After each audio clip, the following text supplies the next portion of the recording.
दर्द भरी दास्तां से भरी हुई जिंदगियों में मुस्कान डालना कोई आसान काम नहीं होता, पर इसे आसान बनाया है किसने? चलिए आज हम उनकी कहानी को जानते हैं।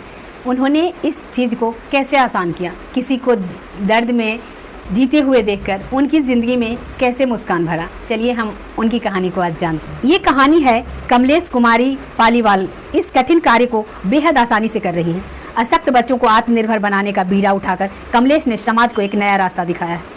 इलाहाबाद यूनिवर्सिटी के असिस्टेंट प्रोफेसर कॉमर्स विभाग कमलेश कुमारी पालीवाल ने कॉलेज के दिनों में ही साथियों के साथ मिलकर एक ग्रुप बनाया था और मलिन बस्तियों के गरीब बच्चों को शिक्षित करने का काम करने लगी थी।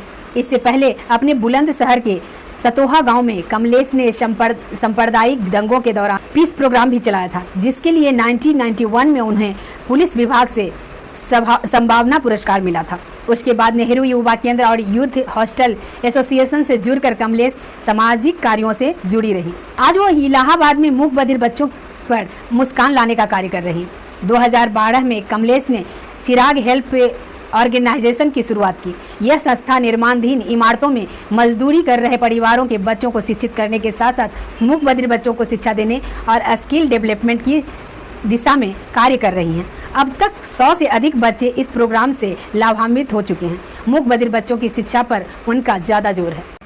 अपनी संस्था और सरकार की मदद से उन्होंने बच्चों के लिए काफ़ी कुछ ईजाद किया है। चलिए जानते हैं क्या किया है।